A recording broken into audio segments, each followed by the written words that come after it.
Hi hello viewers, நம்ம இன்னைக்கு இந்த வீடியோவில் எந்த விஷயத்தை பற்றி பேச போகிறோம், யாரை பற்றி பேச போகிறோம் அப்படின்னு சொல்லி கேட்டிங்க அப்படின்னா, தமிழ்நாட்டில் எக்கச்சக்கமான அரசியல்வாதிகள் இருந்தாலும் சர்ச்சைக்குரிய அரசியல்வாதிகள் அப்படின்னு சொல்லி எடுத்துக்கிட்டோம் அப்படின்னா அதில் ஒரு சிலர் தான் இருப்பாங்க அப்படின்னே சொல்லலாம். அப்படி இருக்கக்கூடிய ஒரு சிலர்லையுமே வந்துட்டு பார்த்தோம் அப்படின்னா சீமான் இருக்கார் இல்லையா, அவருக்கு ரொம்ப மிக முக்கியமான இடம் இருக்குது அப்படின்னு சொல்லலாம். ஸோ அரசியலை பொறுத்த வரைக்குமே வந்துட்டு பார்த்தோம் அப்படின்னா ஒரு சிலர் நாகரிகமான கருத்துக்கள் அப்படின்றதான் சொல்லுவாங்க. அது எவ்வளோ பெரிய எப்படி சொல்கிறது இக்கட்டான சூழ்நிலையாக இருந்தாலுமே பார்த்தோம் அப்படின்னா ஒரு நாகரிகமான பதில் அப்படின்றத சொல்லிட்டு அந்த இடத்த விட்டு நகருவாங்க.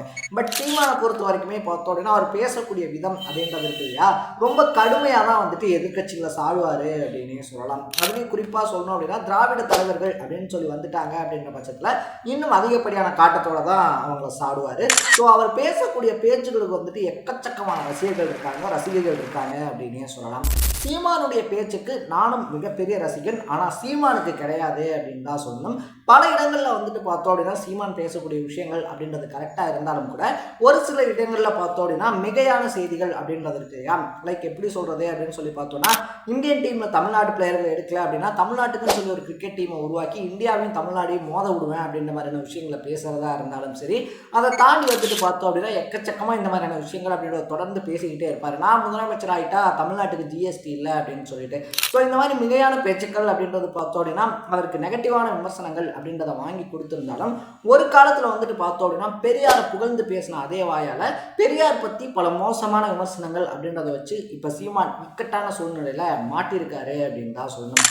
ஒரு காலகட்டத்தில் பார்த்தோம் அப்படின்னா திக மேடை இருக்கு இல்லையா, திராவிட கழகத்தினுடைய மேடையிலையும் திமுக அப்படின்னு சொல்லக்கூடிய திராவிட முன்னேற்ற கழகத்தினுடைய மேடையிலையும் வந்துட்டு ஒரு கொள்கை பரப்பு செயலாளர் ரேஞ்சுக்கு வந்துட்டு பேசினவர் தான் சீமான் அப்படின்னே சொல்லலாம்.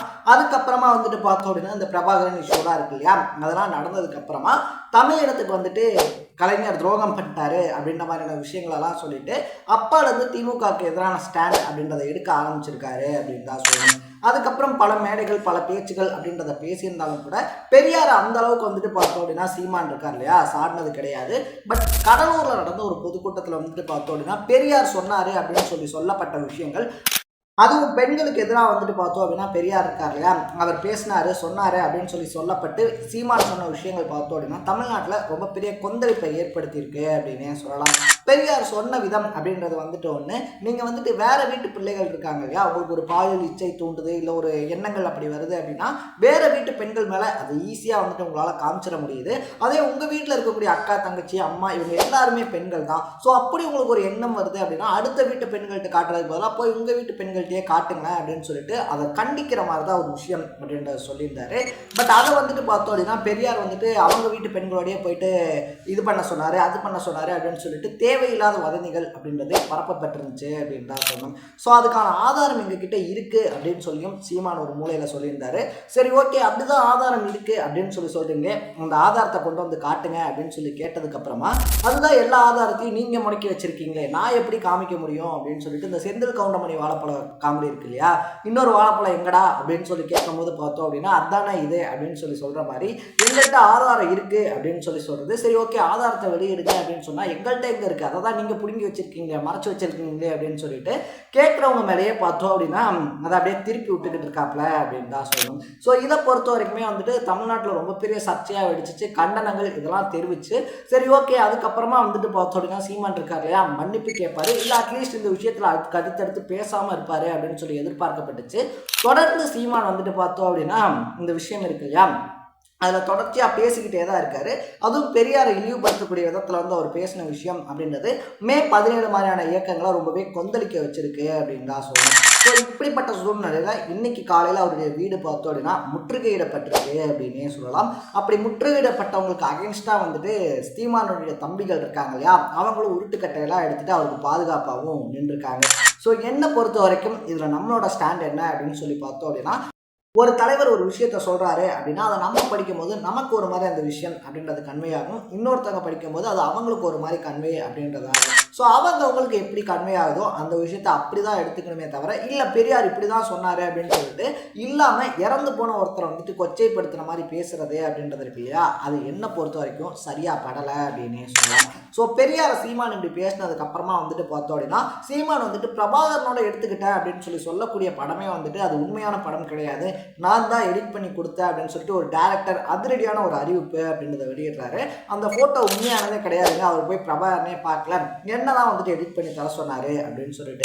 இது தமிழக அரசியல் காலத்தில் மற்றொரு ரொம்ப பெரிய அதிர்ச்சியை ஏற்படுத்துது அப்படின்னே சொல்லலாம். ஏன்னா பிரபாகரன் கூட இருக்கக்கூடிய ஃபோட்டோ இருக்கையா அதுதான் வந்துட்டு பெரும்பாலான சீமான் சம்மந்தப்பட்ட கட்சி கொடிகள்லையாக இருந்தாலும் சரி போஸ்டர்ஸ்லையாக இருந்தாலும் சரி அதில் வந்துட்டு அச்சிடப்படும். ஸோ அப்படிப்பட்ட ஒரு ஃபோட்டோவே வந்துட்டு ஃபேக்கா இத்தனை நாள் வந்துட்டு பிரபாகரனுடைய தம்பி அப்படின்னு சொல்லிக்கிட்டு இருந்தாரு.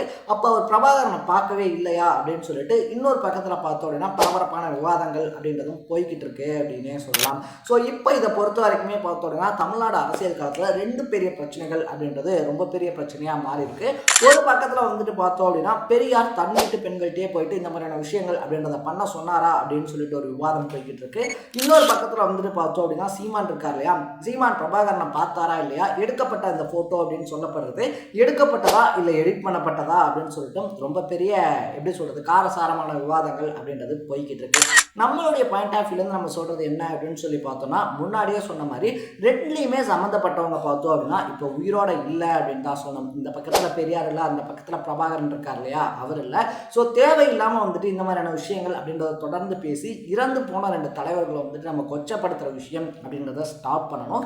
பட் இறந்து போன ரெண்டு பேர்த்தையுமே இந்த அளவுக்கு இழுத்து விட்டது என்னமோ சீமான் தான் அப்படின்னே சொல்லலாம். ஸோ அவரும் இனி வந்துட்டு பொது மேடைகளில் பேசும்போது மிகப்பெரிய தலைவர்கள் அப்படின்னு சொல்லி பேசப்படக்கூடிய பெரியார் இருக்கார் இல்லையா, பெரியாரையாக இருந்தாலும் சரி இல்லை அவரை மாதிரி இருக்கக்கூடிய எந்த தலைவரையாக இருந்தாலும் சரி மரியாதையோட அவங்க என்ன சொல்லியிருக்காங்க என்ன சொன்னாங்க அப்படின்றத ப்ராப்பராக புரிஞ்சுக்கிட்டு பேசினாரு அப்படின்னாலே பல பிரச்சனைகள் இங்கே வராமல் இருக்கும் அப்படின்னே சொல்லலாம். ஸோ சீமான் பேசினதை பற்றி நீங்கள் என்ன நினைக்கிறீங்க அப்படின்றத கமெண்ட்டில் போட்டு இதே மாதிரி அப்பப்போ அப்டேட்டாக போயிட்டு இருக்கக்கூடிய விஷயங்கள் அது கரண்ட் அஃபேர்ஸாக இருந்தாலும் சரி பாலிடிக்ஸாக இருந்தாலும் சரி ஸ்போர்ட்ஸாக இருந்தாலும் சரி அப்பப்போ அப்டேட்டாக போயிட்டு இருக்கக்கூடிய விஷயங்களை நீங்கள் தொடர்ந்து தெரிஞ்சுக்கணும் அப்படின்னு ஆசைப்பட்டீங்கன்னா மறக்காமல் சேனலை சப்ஸ்கிரைப் பண்ணிக்கோங்க.